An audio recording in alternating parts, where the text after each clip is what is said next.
Saludamos con gusto a nuestros distinguidos invitados. Están con nosotros el señor Héctor Ramírez del Instituto Mexicano de Cinematografía, IMCINE.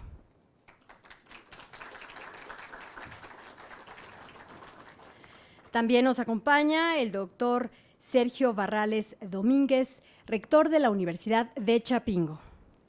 Bienvenido. Y también está con nosotros el doctor Francisco Escobar Vega, director de vinculación del Colegio de Posgraduados. Él viene en representación del doctor Moncada de la Fuente. A todas y todos ustedes, muchas gracias por su presencia. Y bien, antes de comenzar la proyección de este cortometraje, me permito presentar a ustedes la semblanza cinematográfica del senador Eduardo Carrasco Zanini Castillo. El senador Carrasco realizó el cortometraje Nutrición en el año de 1975, sin imaginar que recibiría importantes premios internacionales del ámbito cinematográfico y nutricional. En Cracovia, Polonia, el mismo documental recibió el premio Osiris de Oro. Dicho premio es otorgado en reconocimiento a la excelencia de profesionales en cine y televisión.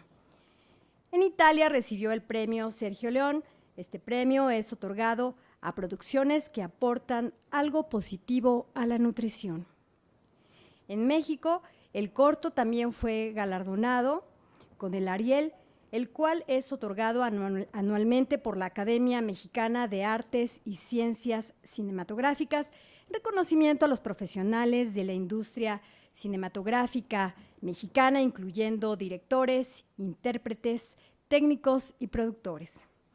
Y bien, para dar la bienvenida a este evento, le damos la palabra al senador Eduardo Carrasco. Lo recibimos con un cálido aplauso.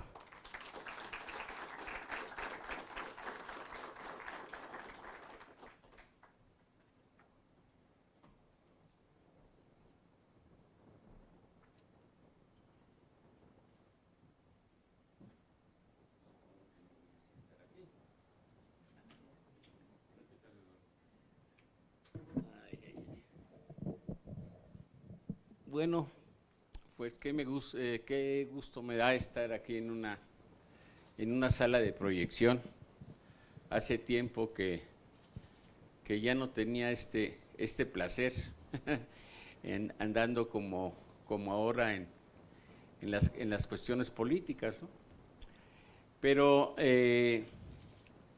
fíjense que este corto pues lo hice en 1975 con varios compañeros en el Centro de Cortometraje Churubusco, que en ese tiempo dirigía el gran cineasta español Carlos Velo.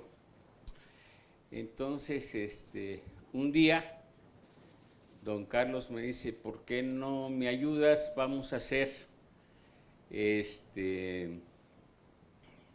unos cortos que tengan que ver con el estado del país, porque la idea era, y este está medio incómodo, la idea era entrar en la campaña política del candidato en ese caso pues no había otro, del PRI, que era que fue López Portillo.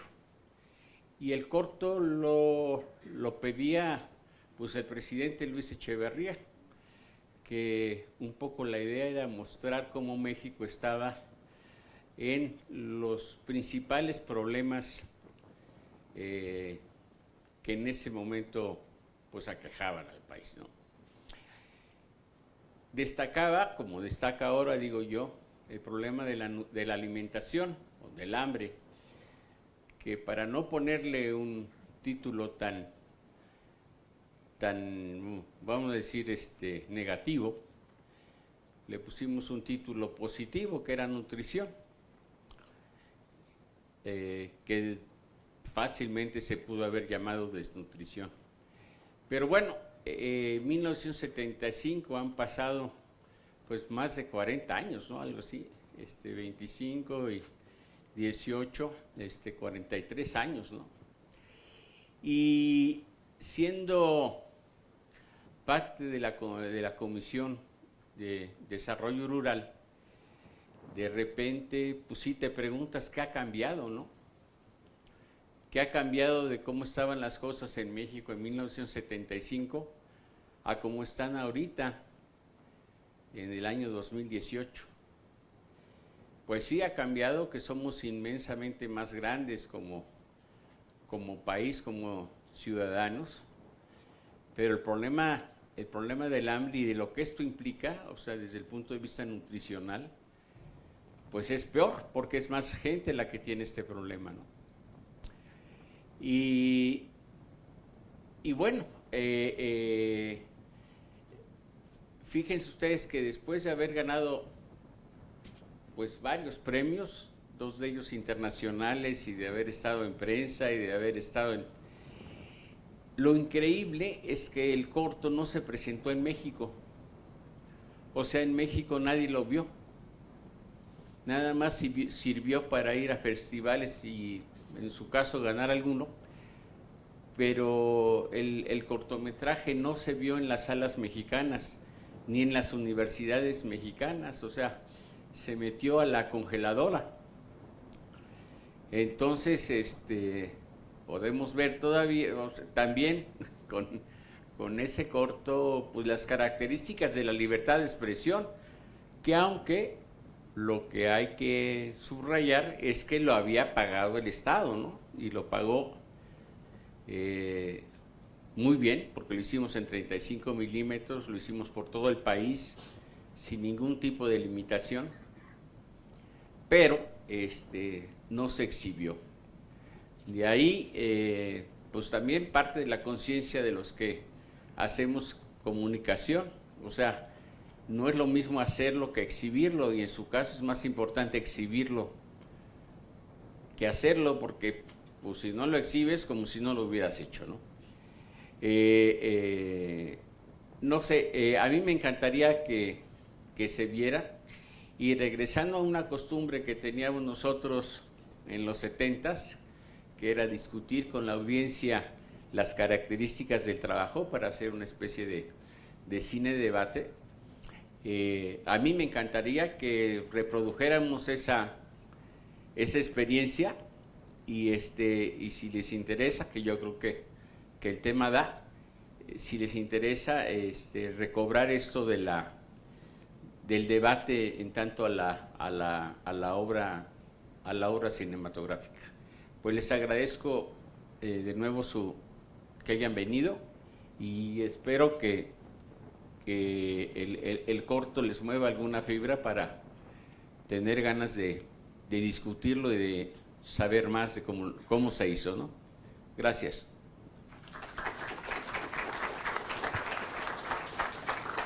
Muchas gracias, senador, por sus palabras. Y bien, antes de continuar, queremos saludar la presencia de Emiliano Silva. Él es director adjunto de la Universidad Obrera de México. Bienvenido. De Leonardo Ortiz, él viene en representación del CEN de Morena.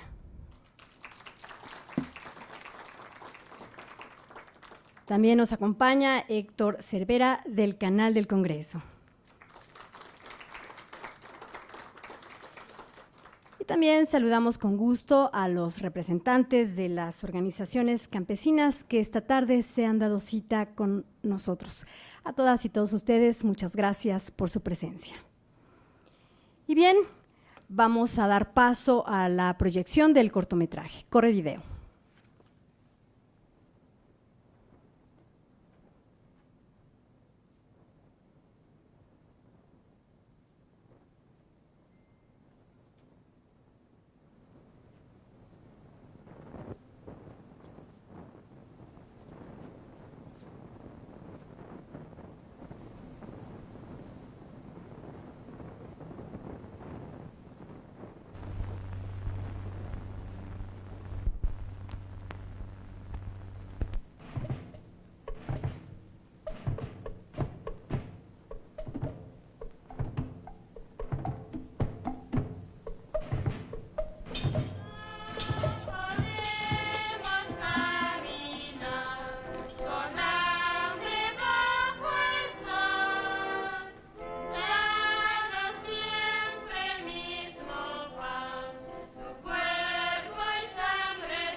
nos perderemos irremisiblemente porque no queremos aceptar la alianza de Dios.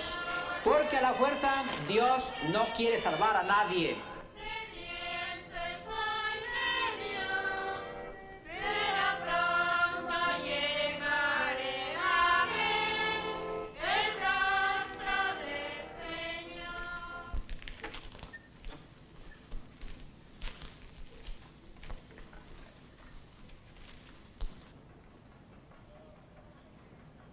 Nuestro pueblo en su gran mayoría, y principalmente la gente del campo, sufre desnutrición crónica, debido a una mala alimentación causada por la situación socioeconómica en que viven.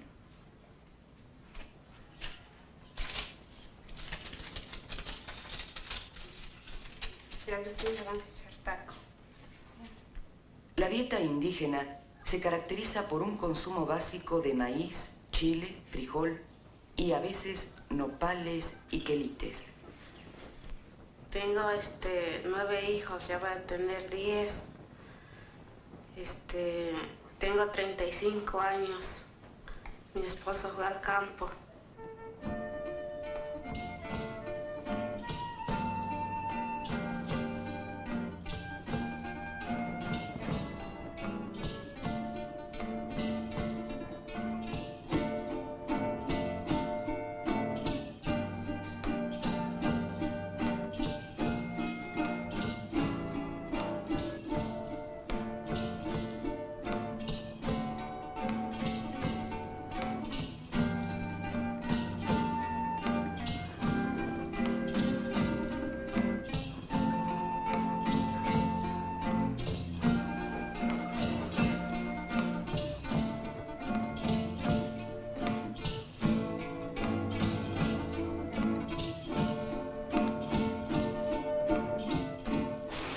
Nos alimentamos tortilla y con agua nada más, y salsita y tortilla con sal. Cuando no hay, pues no hay, señor, sí, a la pobreza de nosotros. En los sombreros estamos haciendo por unos sombreros de palmitas, sin de manera el oficio que tenemos. Se venden barato, pues aquí no hay centavos, no hay nada para que se consiga para comprar cosas de alimentos, señor. Es lo único lo que mantenemos, tortilla y agua. Aquí no hay pan, aquí no hay leche, aquí no hay café, no hay carne, no hay nada, porque el pueblo es pobreza, señor. Sí, es lo que sufre uno por los niños que no alcanza para sostenerlos. Pues como es uno pobre, ¿verdad? Pues ahí los va uno medio remediando para sostenerlos. Sí.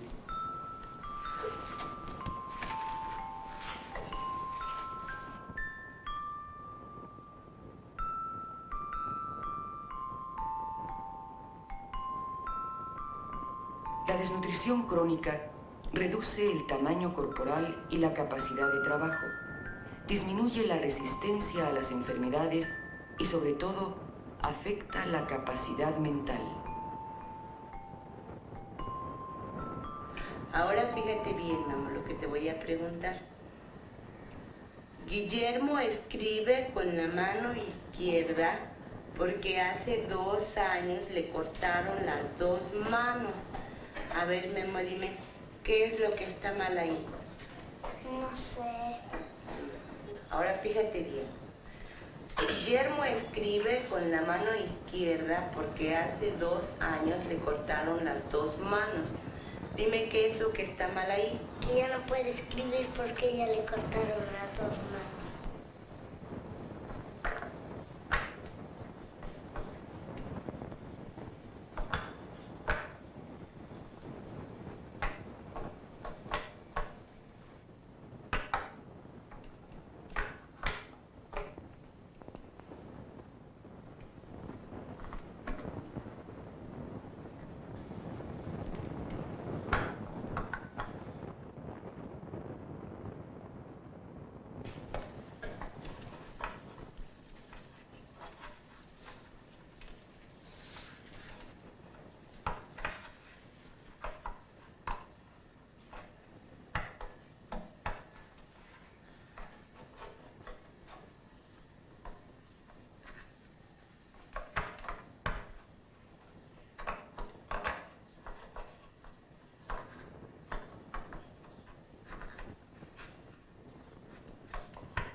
Ve bien la figurita, Poli.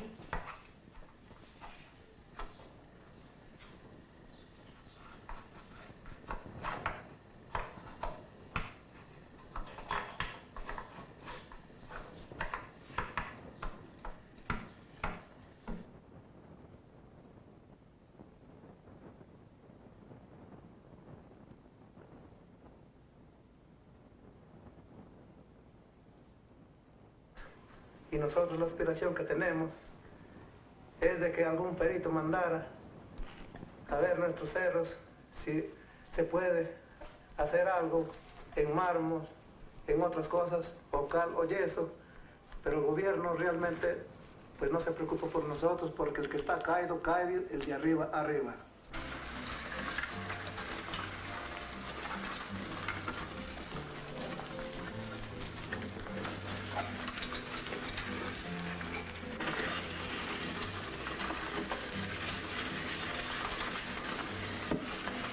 Parece increíble que el campesino produzca los alimentos y sean él y sus hijos los que menos comen. Sus carencias sirven para alimentar en exceso a grupos privilegiados y por eso muchos abandonan sus tierras para buscar en la ciudad el alimento que les falta.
Pero en la ciudad también existen desnutridos crónicos que llenan las zonas suburbanas.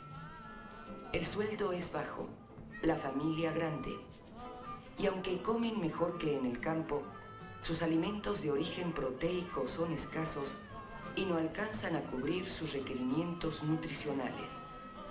Yo nací en Ampoyaca, Guerrero, de un lado de Acapulco, de la Costa Chica. Me vine allá porque ya pagan 100 pesos al mes. Y me vine ya para ganar un quinto más. Y me encontré a mi esposo y me casé.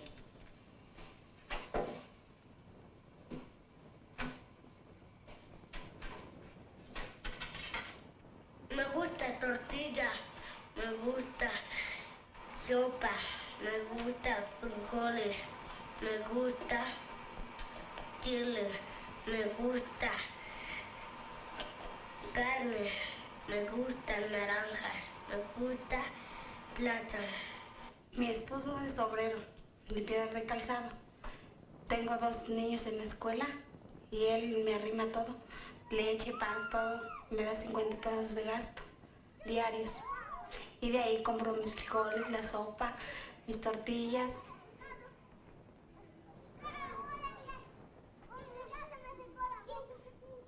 Yo tengo 19 años, tengo 2 hijos y el que viene son 3 y 3 que recibe mi esposo son 6. Pues, gracias a Dios tan dura no hacemos 8, todos.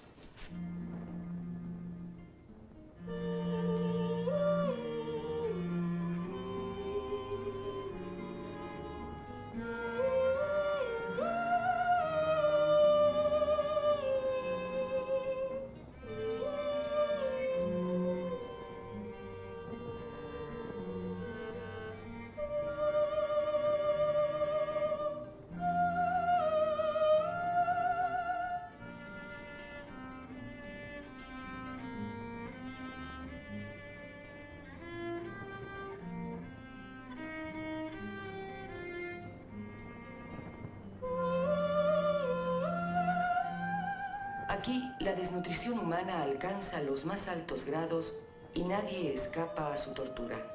Todo está quieto, callado y exhausto. Es el eco de la destrucción, el silencio y la muerte.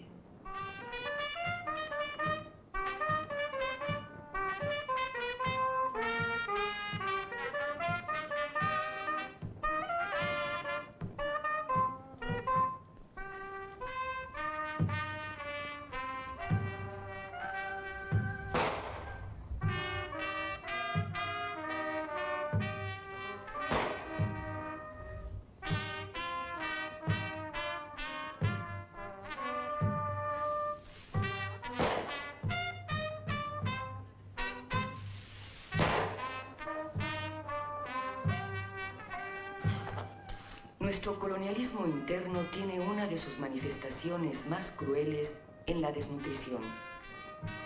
Miles de niños mueren cada año porque ni sus madres ni ellos contaron con alimentos suficientes. ¿Será esta la misma vida que encontrarán los niños que aún no nacen?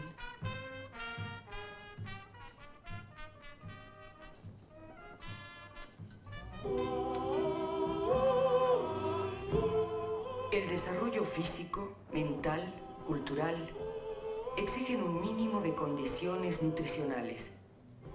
No es posible que proyectemos un futuro sólido en el cual los trabajadores, los estudiantes, los niños tengan perspectivas de éxito para construir el país, si los niveles de nutrición siguen tan bajos.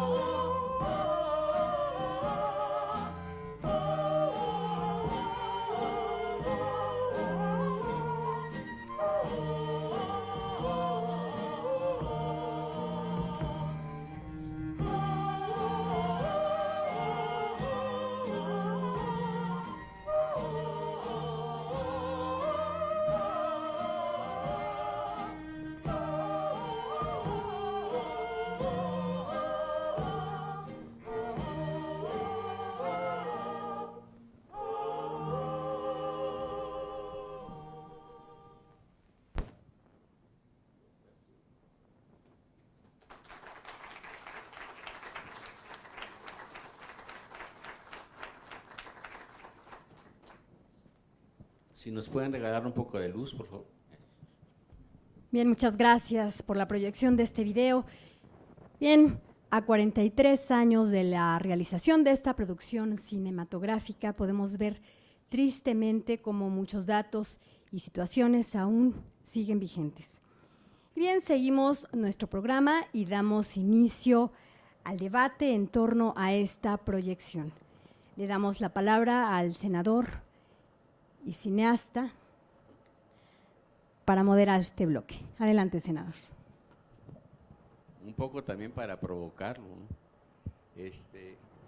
Pues es bien importante ver que aunque no se hace gala de eso, tiene muchos toques que son científicos, ¿no? El muchachito que no puede poner la figura en su lugar, y el muchachito que sí lo puede hacer, son parte de un experimento que hizo el Instituto Nacional de Nutrición y que el doctor Subirán, que entrevisté y me dio muchos pues, conceptos y líneas de trabajo, ¿no? Me permitió grabar por primera vez. O sea que es un testimonio profundamente científico el que estamos viendo, aunque no hacemos, en el documental gala de lo que implica como experimento, ¿no? A 20 niños en este pueblo que es en Puebla, frontera con Morelos, a 20 niños los alimentaron y a 20 no, y fueron haciendo durante, en este caso, 6 años, que fue la primera vez que los compararon, ¿no? Fueron haciendo pues mediciones diversas para ir viendo cómo se desarrollaban y cuál era la diferencia en su desarrollo. Obviamente esto queda como un dato científico que en 1975 era totalmente novedoso, ¿no? Y probable, o sea, y probado más bien. Entonces, ahora pues es una realidad, pero que parece que no tomamos en cuenta, que no nos conmueve, ¿no? Difícilmente uno puede imaginarse cuál es la obligación de un gobierno si no es el de que por lo menos su gente coma, ¿no? Ya después, cuando una comisión encabezada por el senador Fidel de Médicis y por Ernesto Ladrón de Guevara fueron a Brasil, regresaron con información que es realmente muy, muy interesante. Lula definió, por ejemplo, que el centro de esta pobreza pues es la falta de empleo, y la única solución, en este caso también para la desnutrición y la pobreza, pues es que haya empleo bien remunerado, si no vamos a seguir en el círculo vicioso de desempleo igual a pobreza igual a hambre, ¿no? No sé si alguien quiera intervenir para hacer algún cuestionamiento, alguna pregunta.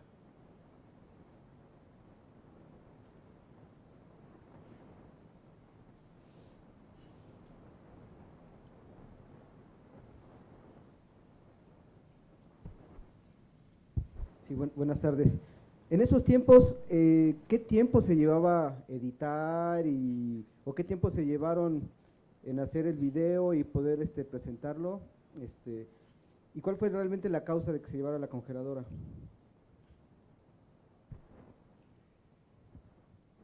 Bueno, primero no es video. Ya en lo súper concreto, pues es un cortometraje en 35 milímetros, ¿no? O sea, es totalmente cine, ¿no? Entonces, por ejemplo, los efectos que ven ustedes, nosotros decimos congelado y virado al rojo, y además con sus superimposiciones, pues era complicadísimo, ¿eh? Eran los hermanos Castillo, creo que eran los que lo hicieron, ¿no? Pero no solamente era complicado, sino carísimo. Realmente lo que ahora para nosotros en video es muy fácil, realmente una computadora que frisea y vira el color, en aquel tiempo era una hazaña tecnológica, ¿no? Ahorita lo estamos viendo pues sí como video por la pantalla tan pequeña, pero esto está hecho para pantallas, no sé, pues las pantallotas de cine, ¿no? Y que tiene una calidad realmente muy buena. ¿En cuánto tiempo lo hicimos? De grabación en 2 semanas, porque fuimos a partes muy, muy alejadas en Puebla, en la Mixteca, en Coixtlahuaca, creo que se llama el lugar de la iglesia, ¿no? En fin, recorrimos la parte pobre del país, ¿no? Con el staff, o sea, el equipo de gente era más o menos de 20 gentes, ¿no? Con iluminadores, en fin, fue una producción grande, ¿no? Grande para un cortometraje, para un documental. Y después, ¿por qué se quedó en la congeladora? Pues, ¿por qué se quedan en la congeladora muchas de las cosas que pasan en México, sobre todo cuando son críticas a cómo se está gobernando, ¿no? Creo que no tanto, si tú quieres, pero todavía sigue pasando eso, ¿no?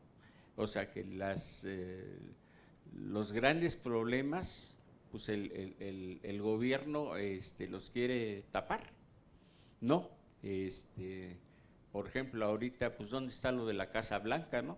Digo, para hablar de algún tipo de corrupción, o de la casa que el otro señor tuvo en Malinalco, y ya no le sigas, porque, por ejemplo, el gobernador de Veracruz, pues ahí está todo campante, desde la cárcel ya aparece su despacho, ¿no? Entonces, y así vamos uno a Ayotzinapa, pues digo, siguen siendo cosas que están en la oscuridad, ¿no? Y que pues se supone que pues que también Hitler hacía lo mismo, ¿no? Pensaba igual, ¿no? O sea, lo de las cámaras de tortura y todo esto, pues para los alemanes estaba en la oscuridad, ¿no? Entonces, es sin embargo una de las grandes misiones del comunicador moderno, ¿no? Sacar a la luz lo que está escondido, ¿no? Y en ese sentido también, pues contribuir, aunque sea un poco, ¿no? A que la historia del país pues no se pierda, ¿no? Yo sí me siento muy contento con este corto en 1975, pues ojalá, digo, en el año 2018 sigue más o menos lo mismo, quizá vea hasta, si no peor, ¿no? Porque hay más gente en esa circunstancia, pero pues ya quedó el momento histórico de cómo estábamos en 1975, ¿no? Y ya, pues, de alguna manera como parte de la historia, aunque la quisieron meter a la congeladora, pues ahí está, ¿no? Y eso pues no es malo. ¿Alguien más? ¿Me decían?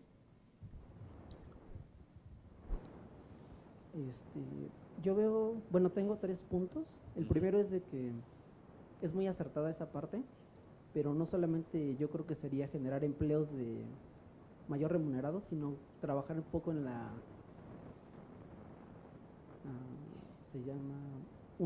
ubicar la diferencia entre desarrollo económico y crecimiento económico, porque por ejemplo lo vemos en el documental claramente cómo la persona se le imagina que simplemente por ganar más va a mejorar su estado. Eso es el crecimiento económico, y el desarrollo económico es a lo mejor si ya empieza a aprender un oficio ya que está en un lugar que lo puede hacer, genera un crecimiento, pues ella, su trabajo, el de su esposo generan más efectivo a lo largo del tiempo. El segundo a lo mejor sería la perspectiva que como internacional, posiblemente en otros países como India o China tenían una condición más precaria que la que vemos en el documental, y actualmente superan a México por mucho, por a lo mejor las estrategias que tomaron. Entonces sería a lo mejor bueno, sin salir de México, ver cómo es que China y India aplicaron estas estrategias para llegar a ser las potencias en manufactura o tecnología. Y la última, no, pues ya se me olvidó, senador. Quedó en 2, pero bueno, fíjate que ahí estás entrando en un tema que es ya más bien para economistas y hasta para políticos, ¿no? Es decir, ¿cómo solucionamos el problema de la pobreza?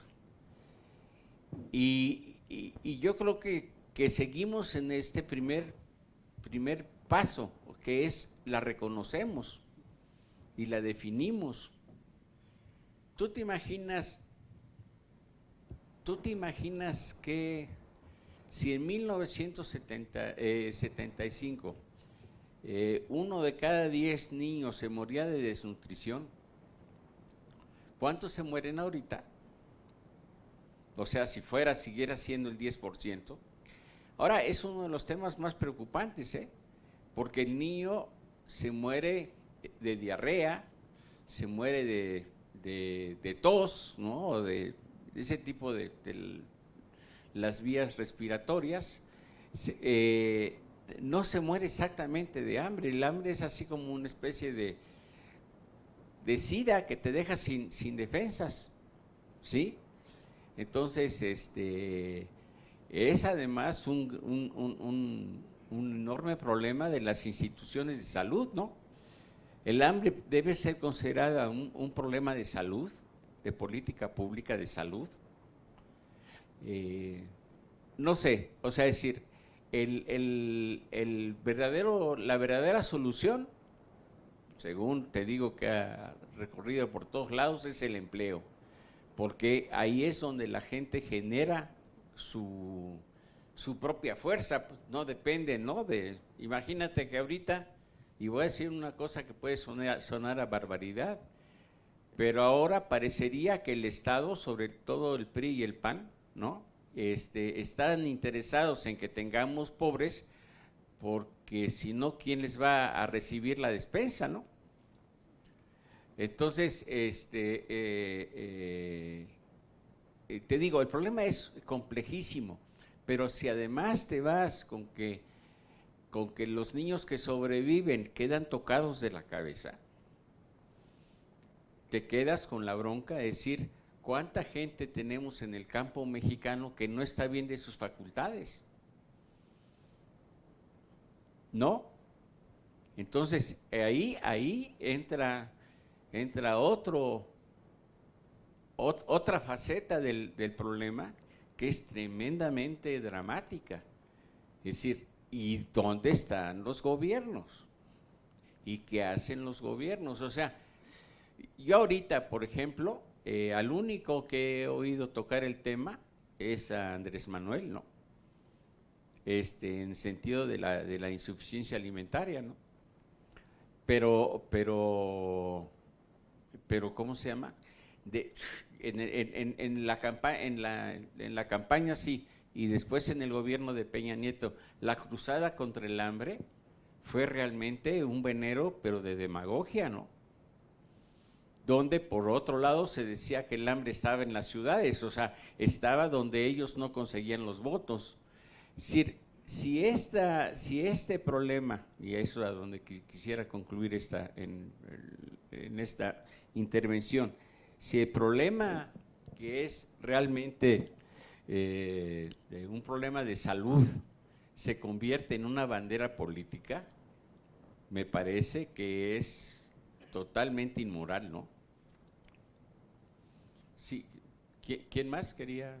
Buenas tardes, soy el licenciado Alejandro Robles. Mi pregunta es en base a los apoyos mundiales hacia los países pobres. A México nos llega dinero, nos llega recurso para acabar con la pobreza y con el hambre. ¿Quién lo supervisa? ¿Quién hace la entrega de esos recursos y que se vea que se aprovechan en lo que se tienen que aprovechar? Esta pregunta es política económica. ¿Usted me puede ayudar? ¿Me puede sacar de la duda? Mire, creo que aquí hay otros compañeros que me pueden ayudar con ya la respuesta más puntual, pero yo le puedo decir, y lo que sí he visto desde la comisión, es que muchas de las ayudas internacionales llegan a ONGs o llegan directamente al Estado. Que hay quién sabe cuántos programas de ayuda, ¿no? Y desgraciadamente esos programas de ayuda no llegan o no se concretan en actividades económicas que realmente funcionen, ¿no? Se quedan más bien como un acto demagógico, ¿no? Que tranquiliza a la gente, a un porcentaje de la gente en el campo, ¿no?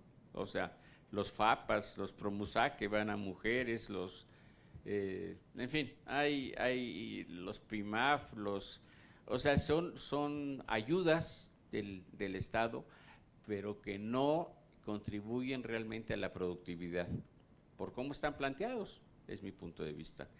Y con las ONGs es más complejo el asunto, porque muchas ONGs, pues como que andan en carrozas, iba a decir yo, bueno, muy caras, BMWs, quién sabe qué, y no todas, no puedo decir porque hay ONGs que sí funcionan muy bien, ¿no? Pero muchísimas, pues no las vemos.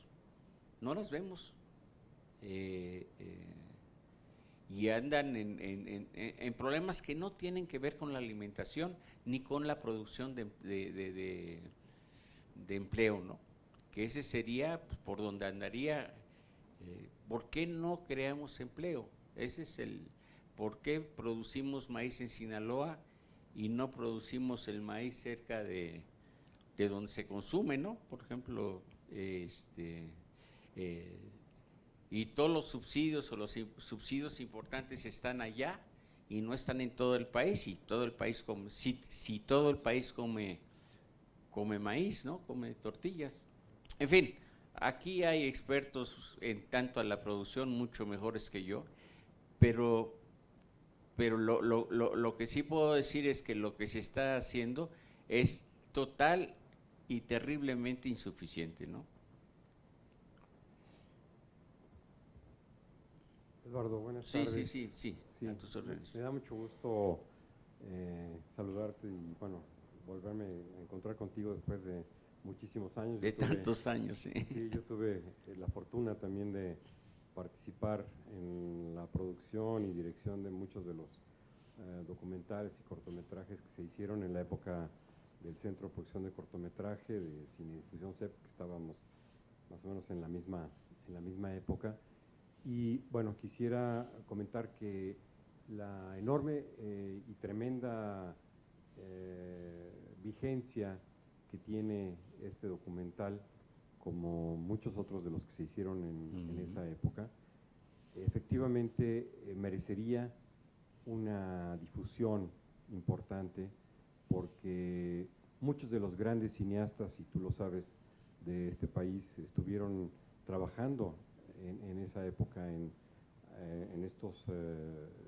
estas producciones del Centro de Producción de Cortometraje y de Cinedifusión CEP. Afortunadamente, el IMCINE actualmente, y pues tengo también la fortuna de encargarme de los acervos y de los circuitos culturales del instituto, tiene estos materiales. Y eso creo que es importante decirlo, porque de alguna manera el que tengamos ese acervo permite que a través de las nuevas tecnologías podamos difundirlos, podamos hacer que esto que tú hiciste y muchos otros documentales y cortometrajes que se hicieron puedan conocerse. Creo que sería una magnífica oportunidad el que, como en este caso, hayamos podido ver esta película, pudiéramos hacer lo mismo con una gran cantidad de extraordinarios testimonios y documentos fílmicos que se hicieron en esa época. Y por otro lado, bueno, alguien preguntó que por qué no se había difundido. Ninguno de esos materiales se difundió. Ninguno. Es decir, ahí en el acervo del instituto tenemos toda la colección del Centro de Producción de Cortometraje, que hay cosas extraordinarias en cine. Así como es en este caso esta película tan vigente, porque evidentemente la actualidad es tremenda también, ¿no? Es estremecedora, pensando en que esta película, si dijéramos que se filmó la semana pasada, estamos en lo correcto. Y bueno, por último, bueno, nada más felicitarte por volver a ver esta gran película, gran documental que hiciste, y bueno, ojalá que tengamos la oportunidad y con el apoyo de todos los que puedan darle, para que todas estas películas se hagan, digamos, visibles. Ahora hemos estado, por ejemplo, también digitalizando todas las películas del acervo de las clásicas de los años 70, 80, 90, y creo que es importante porque es una historia no solamente del cine mexicano, sino es una historia también de nuestro país que está reflejada en estas películas. Totalmente de acuerdo, totalmente de acuerdo. Pues aguantaría, digo así como porque a ti ya se te ocurrió, o sea, se aguantaría que IMCINE hiciera, por ejemplo, un lanzamiento en redes y tal, o sea, pues de los materiales que finalmente son suyos, ¿no?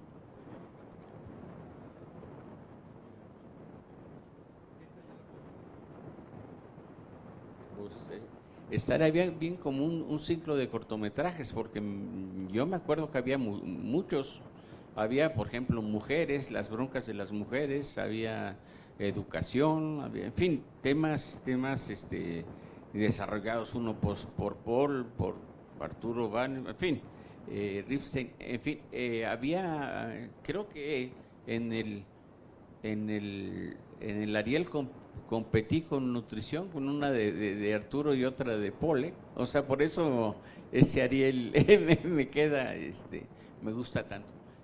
Sí. Muchas gracias.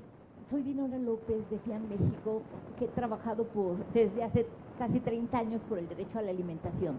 Y me sé muy bien parte de la historia, de su historia, y me da mucho gusto podérsela decir, porque lo que más podría hablar del impacto que tuvo ver ese video en la gente organizada, de cómo el doctor Adolfo Chávez, con el doctor Abelardo, pedacitos del video, porque no existían videos, pedacitos del video, los utilizaban en procesos que discutíamos la problemática alimentaria, generaron la conciencia en la gente de organizaciones populares que se formaron en la periferia de la ciudad, muchas de ellas, que ahora pues son organizaciones muy sólidas o ya colonias, pero en aquel entonces eran asentamientos irregulares, generaron la conciencia de la necesidad de trabajar para que no hubiera mexicanos de primera y de segunda.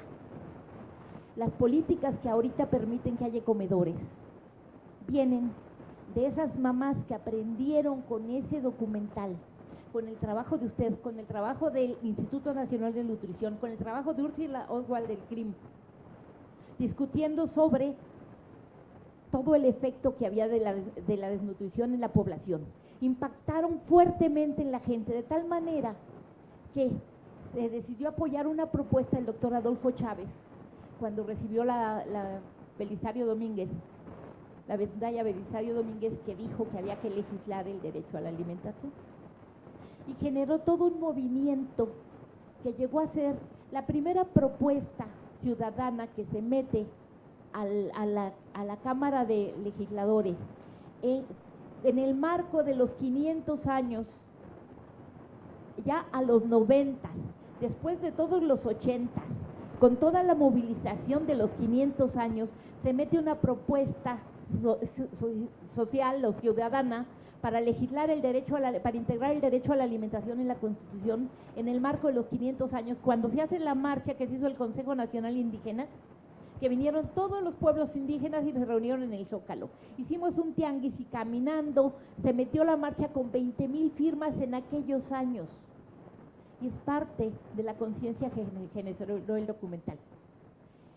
Yo pensaría que ahorita, bueno, han pasado muchas cosas, incluso hubo diferentes propuestas, pero las propuestas más importantes en ese entonces, en los 90, cuando se hace el Frente por el Derecho a la Alimentación, fue la primera. Existen políticas en todas las áreas de gobierno, existen políticas para la alimentación que están dispersas. Todas las dependencias tienen programas. Se necesita una ley que reglamente todo. No hablamos solamente del campo, porque la discusión fue entre campo y ciudad. Y se llegó al acuerdo que no solamente hacía falta la ley de la que usted estaba hablando para el campo, sino hacía falta la ley que reglamentara la alimentación a nivel nacional, y que el responsable tendría que ser el presidente de la República.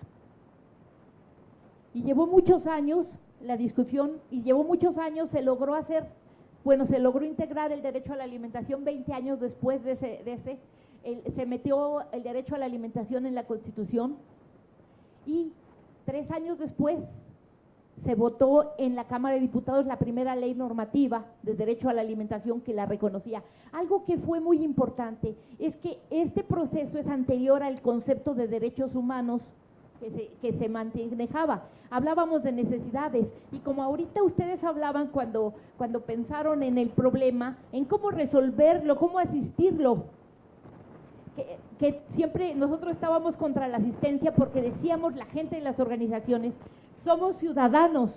Ajá. soy yo creo. Somos ciudadanos, los ciudadanos tienen y saben y tienen sus derechos. Los campesinos también son ciudadanos, no es posible. ¿Por qué reciben trato de primero y de segundo unos mexicanos y otros no?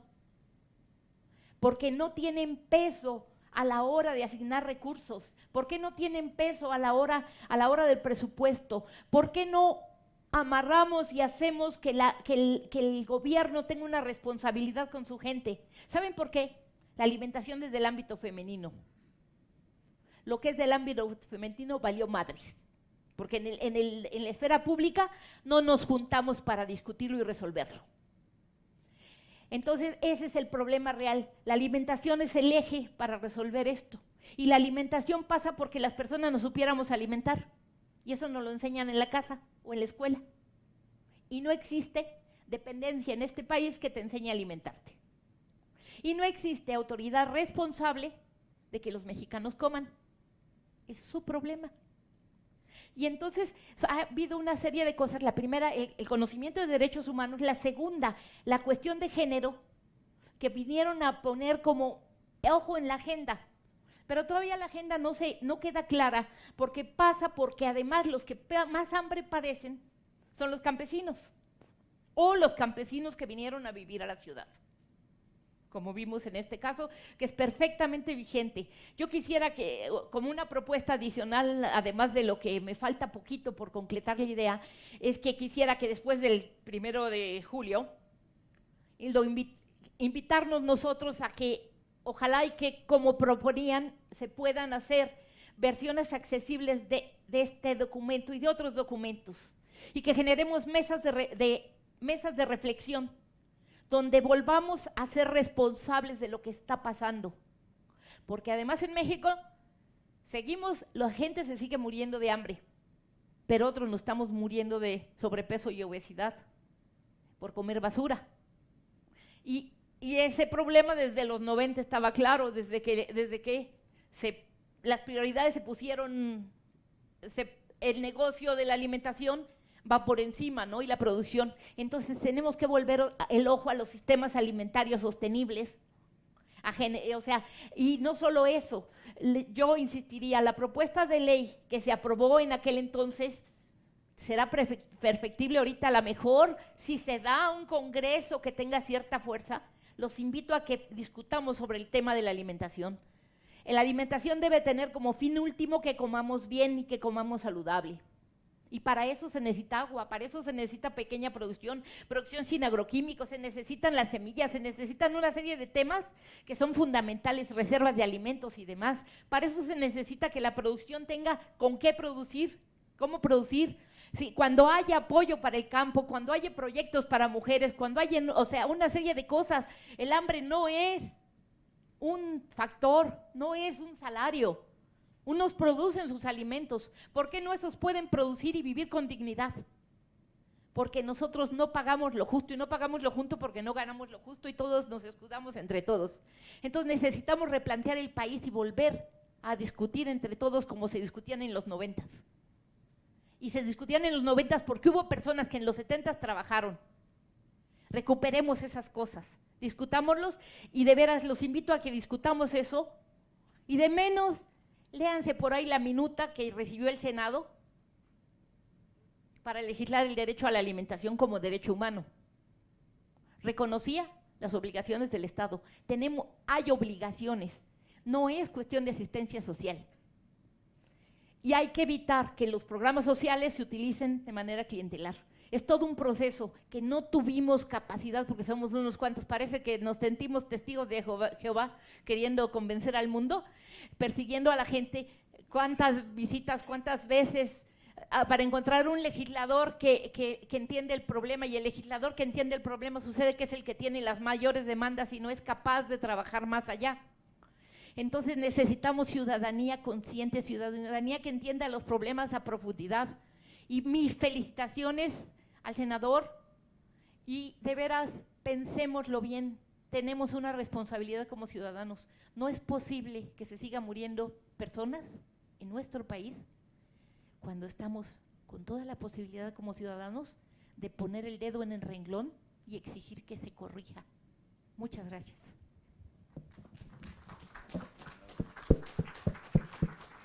hay muchísimos puntos de coincidencia. Déjame decir que el pretexto para hacer el evento de hoy, para transmitirla o para exhibir la película, fue que sacamos una ley del derecho a la alimentación. O sea, es decir, ahora sí que los que trabajamos en los 70s con este tema, seguimos impactados por él.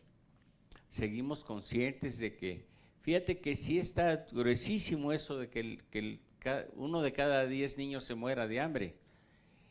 Pero está todavía, bueno, no es que es más, pero el hecho de que los desnutridos estén afectados en sus facultades mentales es tremendo, es tremendo. ¿Cómo van a salir solitos? Casi sería la pregunta que va. Y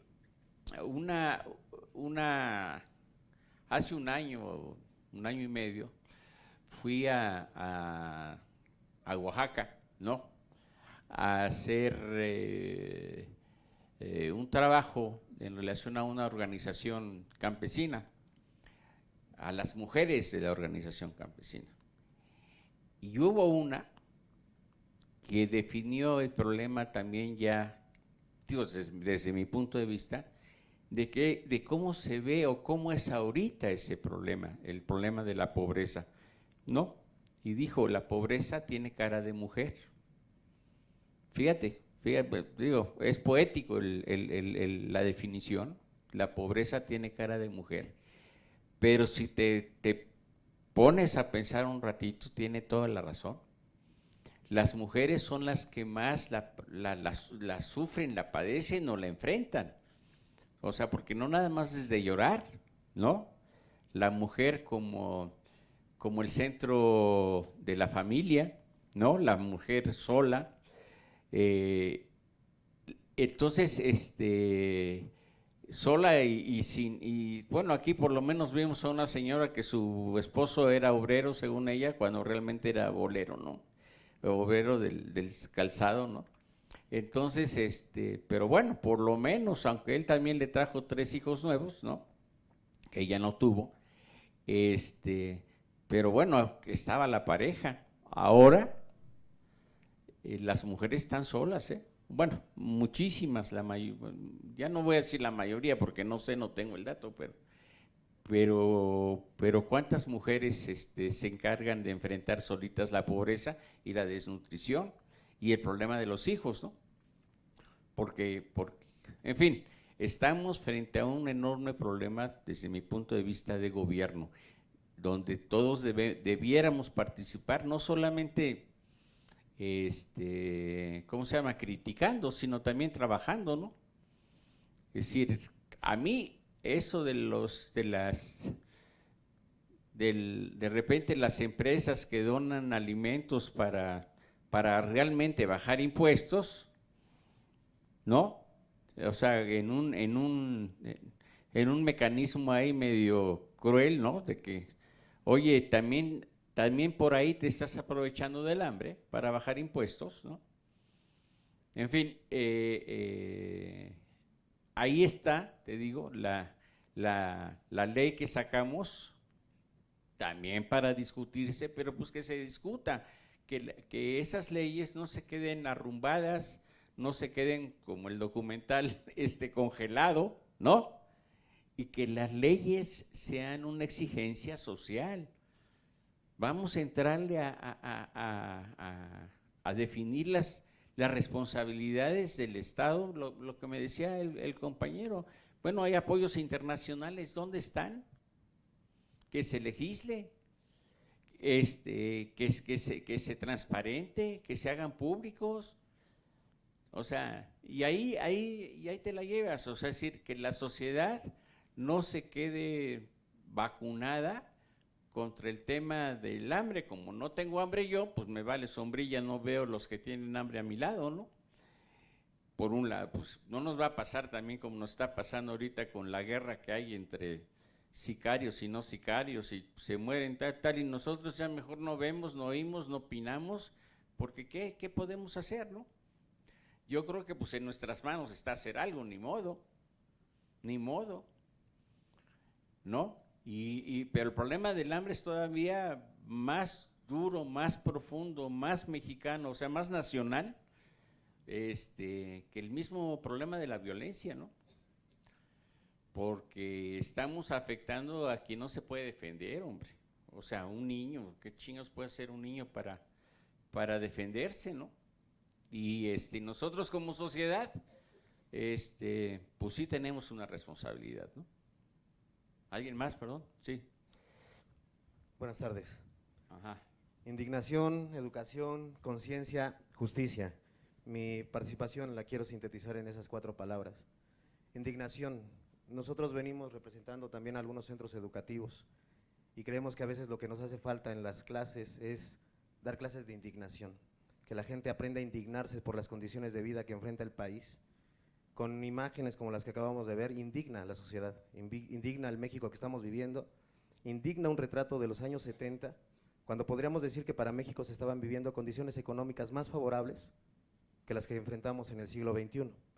En los años 70 todavía estábamos viviendo los últimos beneficios del milagro mexicano, ¿no?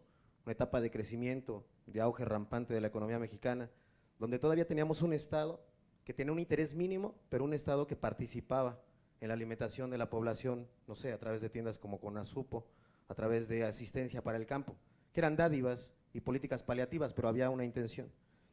Vivimos hoy día un siglo XXI donde tenemos un Estado totalmente alejado de una política social que tenga la intención de remediar la problemática, porque parece ser es una política totalmente paliativa.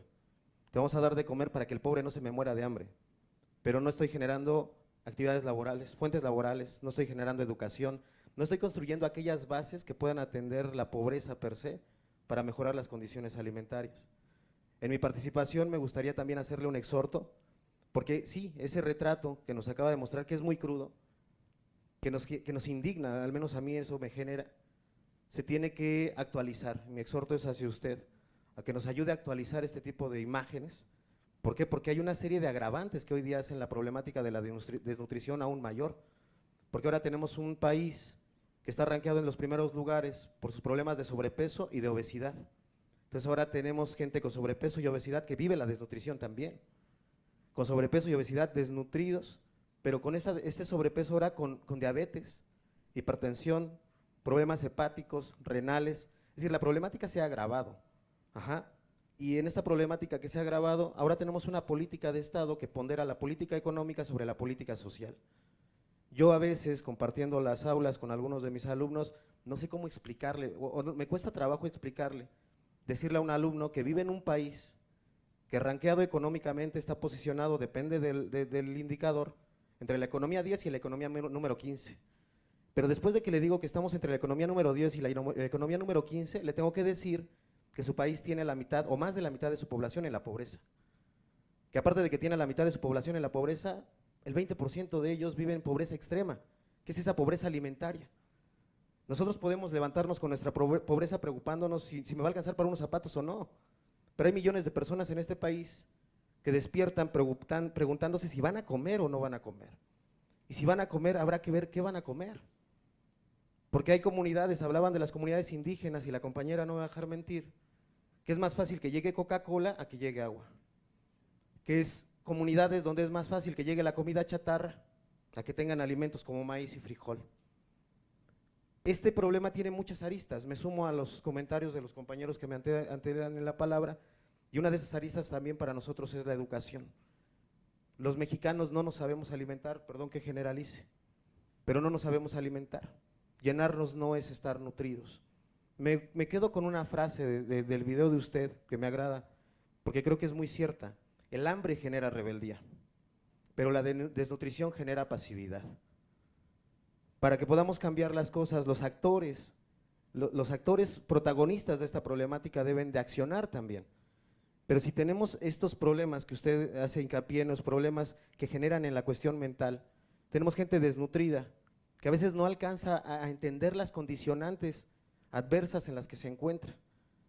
Si no se les organiza, si no se moviliza, difícilmente se vuelven un factor de presión para llegar a estas tribunas del Senado, tomar un senador que tome sus problemáticas y las lleve a un debate, y las lleve a una iniciativa, y las lleve al debate de esta ley que recientemente se ha aprobado. Entonces mi intervención yo la quiero sintetizar haciéndole un exhorto, si está en medida de la posibilidad, actualizar este tipo de información que nos hace falta, y hacerle una invitación. Venimos varios compañeros de la Universidad Obrera de México, una institución de más de 80 años de historia, que desde que se ha fundado ha velado por el desarrollo de su pueblo con lo mínimo de recursos que puede tener. Nos preocupamos porque mejore sus condiciones de vida, hemos hablado aquí del empleo, buscamos que el trabajador mejore sus condiciones académicas para que acceda a un mejor empleo, pero también nos interesa la nutrición del pueblo. Esta Universidad Obrera de México, me atrevo a decir que es de las pocas instituciones en la Ciudad de México y por ende en el país que se preocupa por la nutrición de su pueblo. Una de las actividades más importantes de nosotros es dar talleres de nutrición. No nos importa la vida o la formación académica que tenga el estudiante, ven, estudia con nosotros. Otras limitantes que tienen otros centros educativos es que primero te piden una preparatoria concluida para aprender nutrición. No es necesario. Aquí con el simple hecho de tener la necesidad puedes estudiar nutrición. Tenemos medicina alternativa, comida alternativa, porque el ciudadano tiene que tener conciencia de cómo alimentarse. Entonces me gustaría cerrar con una invitación a que este video lo pudiéramos proyectar en la Universidad Obrera de México para todos nuestros alumnos, porque creemos que es parte de eso que necesitamos, una construcción de conciencia, porque la conciencia nos lleva al accionar. Un pueblo consciente no es al pueblo al que tú tienes que ir invitado, al que tienes que exhortar.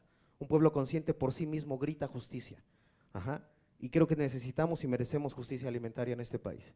Muchas gracias.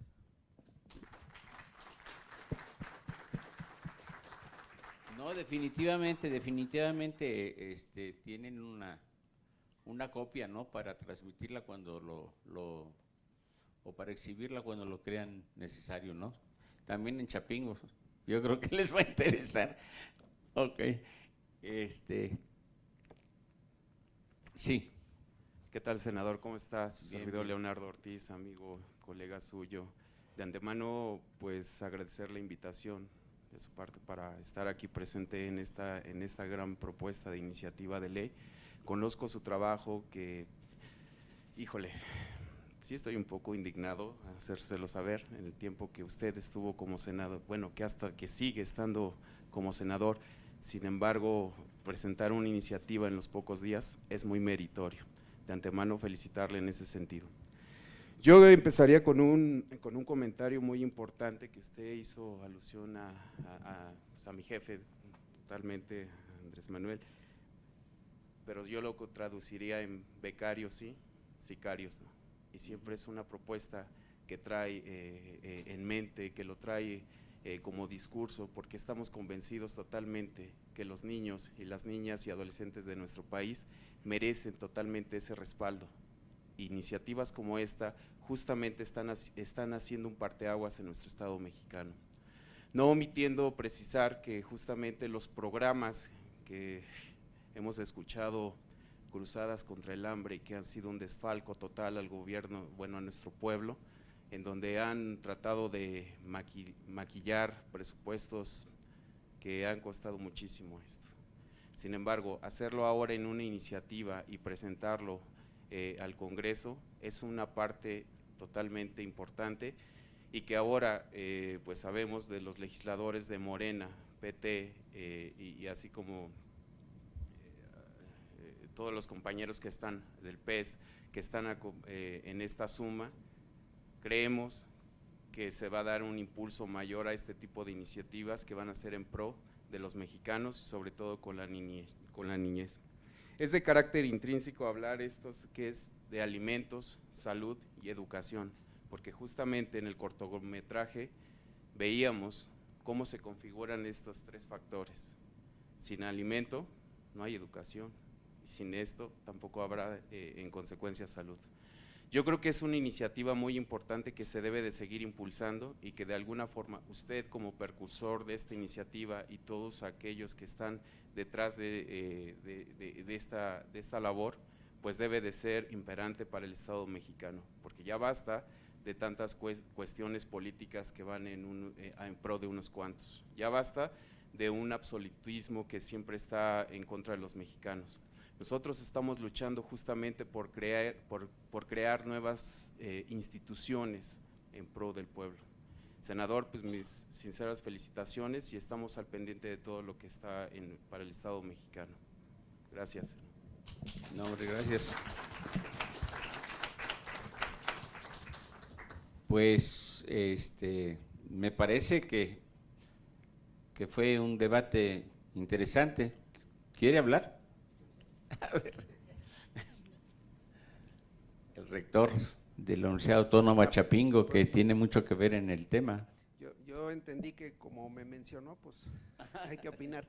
No, yo tenía ganas de opinar, pero comparto, no sé si me da gusto o compartimos, pero creo que lo primero que genera es enojo. Para mí no tanto, porque convivo con gente así. Yo les debo decir que modifiqué mis ganas de comer desde que conviví con niños de esa magnitud. Desde ese tiempo ya no come uno muy a gusto, recordando que alguien no tiene. Miren, yo la verdad es que no veo cómo resolver el asunto. El problema sí es muy grave, pero yo he llegado a la conclusión que también en esto juega mucho la ideología de nosotros. Hay gente que es insensible a esto, se los digo sinceramente. Yo vengo de una institución que se jacta de ser una institución media revolucionaria, pero también les debo decir que adentro hay gente que podríamos decir muy egoísta, a tal grado de que ahorita un programa que echamos a andar en esa universidad de respaldo a los más pobres, hay gente en el consejo universitario que acaba de jalar el dinero, se lo van a distribuir para trabajarlo con despachos privados, ajenos a la institución, y la lucha es con gente así. Entonces este programa era muy bueno, estábamos yendo directamente con los más amolados, a resolverles problemas de ellos que suponíamos por la naturaleza de la universidad que nos íbamos a entender en términos de alimentación. No hay pueblos muy amolados que dicen mi bronca no es comida, y lo tuve que entender.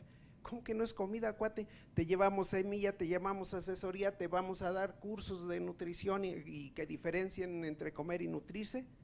Y dice, no, esa no es mi bronca. Una comunidad dijo, mi problema es agua potable. Ah, caramba, también es un elemento de vida muy fuerte. Tuvimos que aprender. Le dije lo primero a la gente, no puede Chapingo resolver ese problema, porque yo había pensado en perforar un pozo, hacer toda la red de distribución de agua y no tenemos dinero. Surgió la idea, simplemente aprovechar los techos todos mal de las viviendas, con cierta pues mantenimiento, llevar el agua de la lluvia a una cisterna, después ahí subir el agua con una bombita mecánica. Hay que prescindir de la energía eléctrica, no tiene la gente energía eléctrica, y luego ya la gravedad se encarga de distribuir el agua. Pero bueno, querían tomar agua y logramos conseguir un filtro que no nos costaba ni 1,000 pesos, con 5 certificaciones internacionales, y de esa manera purificaban el agua y les resolvimos el lío. Vean, nosotros llegábamos a decirte, te vamos a dar formas de comer, dijeron, ese no es mi problema. Ahora ya piden que ahora sí, enséñame a cultivar. O sea, tenemos que entender eso. También dijimos, los jóvenes están perdiendo el piso. Chapingo, insistimos, jóvenes, regresen al campo. Todos se quieren venir a la ciudad y no hemos tenido mucho éxito. Y entonces, ¿cuál fue la idea? Vámonos a las primarias, no funcionó, pero sí nos está funcionando en secundarias y en prepas. Llegamos con los muchachos, mandamos jóvenes, se entienden entre pares, dicen los modernos, les enseñan a sembrar, a decirles para qué sirven las hortalizas, y tenemos la satisfacción de que en algunas escuelas está manteniéndose eso. En Morelos, Chapingo surge de la Revolución Mexicana, en serio, y dijimos, bueno, ¿qué ha hecho Chapingo por Chinameca? Nada. Pues ahí van, maestros. Ahora ya en Chinameca varias personas producen sus hortalizas con la idea de que ellos coman, pero bueno, todo el mundo quiere tener dinero y entonces ya aprendieron a intercambiarlos. A lo mejor no te la vendo, pero te la intercambio. Y entonces por ahí vamos. Pero miren, yo veo que esta bronca es de mentalidad. De veras, es un problema muy fuerte. Me debo confesar que yo tuve que retirarme de una investigación con niños. Tenemos las evidencias del impacto que tiene el amaranto en la nutrición. Bueno, hay gente que se burla de mí porque trabajo en amaranto y esta vez en el señor amaranto y burlas. Pero miren, yo no aguanté una investigación en Chiapas cuando tenemos un grupo de niños y les damos amaranto y a otros no. Y estábamos pesando mes con mes y vemos cómo los que les damos suben de peso. Y lo más impresionante, cuando llegábamos a una comunidad había una asta bandera y los chavitos que les dábamos amaranto, no les dábamos nada más que amaranto, Esos escuinclitos se peleaban por a ver quién subía más arriba del asta bandera. Los otros niños que no les dábamos, nomás los veíamos agarrados de las naguas de su mamá, viendo así de lejitos, todos temerosos. La frase es certera, No aguanté. Yo empecé a discutir con los cuates, ¿cuándo le vamos a empezar a dar ya No, espérate, el tratamiento tiene más tiempo para tener más evidencias. No, ya démosle de comer a No aguanté, mejor me retiré. Seguimos apoyando con amaranto, pero también les debo decir, no hay forma de sostener eso toda la vida, de veras no hay forma. Yo sigo mandando material, pero no hay forma. ¿Qué se nos ocurrió? Enseñémosles a sembrar. Y también sepan ustedes que hay gente que no quiere sembrar. O sea, entiéndanlo. O sea, de veras duele, porque dice uno, pues si la solución está en que nos pongamos a chambear, vamos a generar las condiciones para que yo pueda trabajar, yo produzca mi alimento y yo mismo salgo adelante. Pues no, hay gente que no. Y en pleno siglo XX pasa. Hace 20 días, creo que ya son 20 días, me hablan de Guayacocotla, Veracruz, que quieren que vaya yo a enseñarles a sembrar amaranto. Voy. ¿Saben qué? Llegué y nomás generé una discusión en la comunidad, que unos querían que sembraran y otros que no. Y entonces dije, pues ahí nos vemos. Hay todavía quien no quiere, muy arrogante, dice, de aquí a 15 días le voy a organizar una asamblea del pueblo y quiero que venga y explique y a ver si quiere la gente. Y dije, oigan señores, pues yo no vine a pedirles permiso, yo simplemente vengo porque alguien me llamó. Nadie supo quién me llamó, bueno, ahí les dejé la semilla, dije, háganse bolas. Cuando voy saliendo me sale una viejita. Oiga, si yo vi quien le hablé, caramba, pues yo no recibí su llamada. Tuve que recoger la semilla, señora, la semilla es suya. Por fortuna había un agrónomo que dice que me odia como autoridad, pero que le impactó, que siendo rector estoy ahí. Y entonces dice, bueno, pues como estudiante le tiré, pero vamos a ver si podemos trabajar. Y entonces ya le expliqué, espero que lo hayan sembrado, me comprometí a estar vigilando si es que salen los cultivos y listo. Pero vean que también la gente no crean que es tan fácil. ¿Qué me dijo? Y con eso termino, no les quito más tiempo. ¿Qué me dijo uno de ellos? Si usted quiere que coman nuestros niños, porque lo enfoqué a los niños, ojo, a los niños, tráigales chetos. Y entonces le dije, mejor ni platicamos, somos de mundos completamente diferentes. Después me voy enterando que es parte del conflicto interno, los que están con el candidato que parece ser que va a ganar y los que dicen que no va a ganar. Y entonces dice uno, si la gente no entiende que habría que eliminar esos ruidos de quién me cae bien o quién no me cae bien, sino más bien cómo sacamos adelante a nuestros chavitos, mientras no rompamos eso, yo la veo muy difícil, y les repito, de veras en Chapingo creo que sí somos peleoneros. Ahorita queremos protestar por lo del agua, y no nomás por el agua, no lo que significa. Ahora resulta que los que nos gobiernan es más importante traer un anillo de oro o una medalla de plata que generar los alimentos, porque eso significa haber autorizado el fracking, Son millones y millones de litros de agua que mejor deberíamos destinarlo a la agricultura, pero uno que se dedica a la agricultura quiere abrir un pozo, no le autorizan, y a estos tipos extranjeros ya les entregaron todo, o a la Coca-Cola como dicen, ahí con los niños donde yo andaba aparte en Chiapas, toman Coca-Cola como no tienen idea, se hace propaganda en Tzotzil, en Celtal, y ellos toman mucha Coca-Cola, el precio es preferencial, es más barato.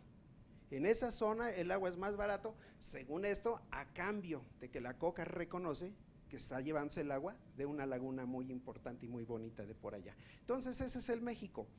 ¿Qué podemos hacer? Eso es la clave. ¿Qué podemos hacer? Pero ese ¿qué podemos hacer? Si a quienes queremos ayudar no tiene claridad de que es importante su participación, no la vamos a hacer. Y aquellos que vamos aportando de vez en cuando algo, no hay capacidad de tenerlo. Y a nivel de legislatura, pues también tengo mi anécdota.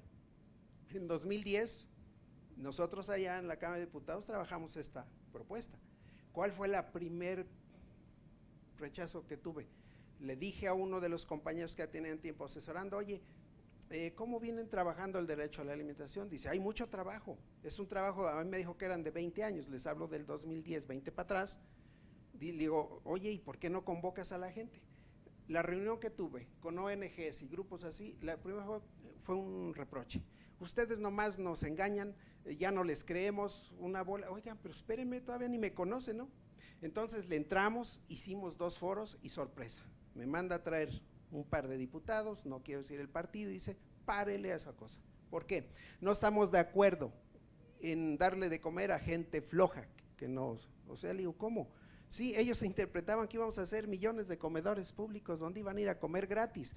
Y justo se me salió esa frase, no, lo que yo estoy diciendo es que generemos condiciones para que la gente tenga empleo y en todo caso ya con un ingreso que él decida cómo se alimenta. En esta parte me arrepiento de haberlo dicho, porque vean que la gente que tiene dinero, ¿qué está consumiendo? Chetos y compañías o cositas de esas, esa es la bronca.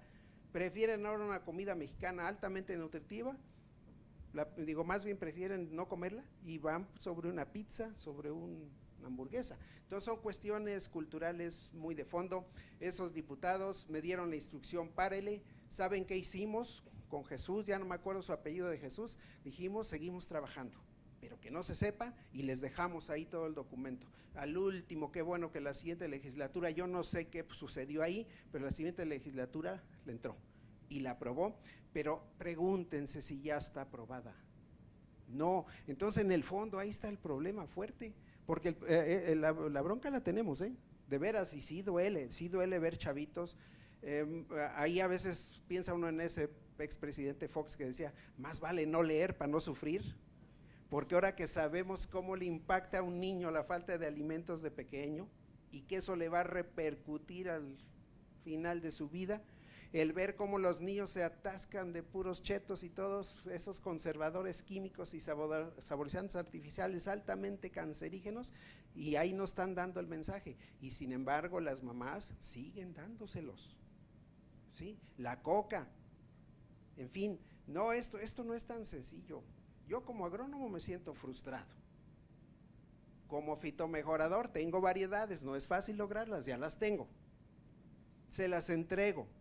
Nos fue rete bien en el 2015, vean un atlas agroalimentario de Zagarpa, el 2016, aparece mi pueblo como el de mayor producción nacional de amaranto, un cultivo que casi nadie, por fortuna tuve la suerte de mecanizarlo, le quité el trabajo físico muy fuerte a la gente y se impulsó. Vino un triste francés que nos compró, la gente se da cuenta que se vende y nos fuimos a 3.500 hectáreas, nunca lo había visto, nos fue re bien.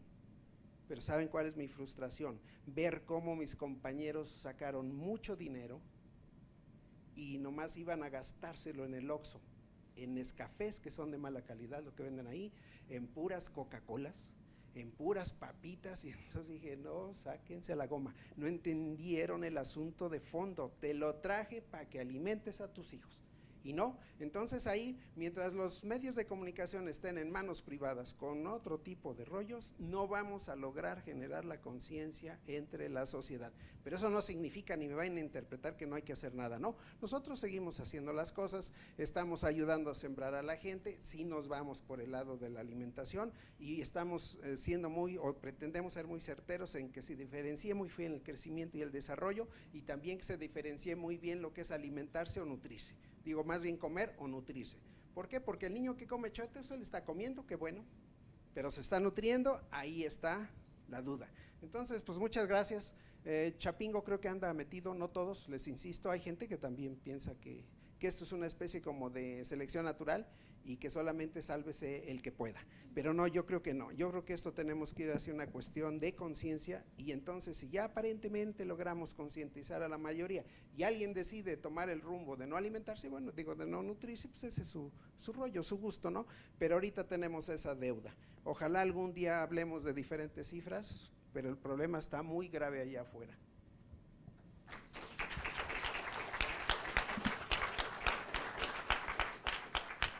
Muy bien, yo creo que el rector de Chapingo le acaba de dar también en otra clave, ¿no? O sea, es decir, es el llamado de atención hacia los medios masivos de comunicación es importantísimo para decir, los pobres son los que están más en manos, por decirlo de alguna manera, de la publicidad, ¿no?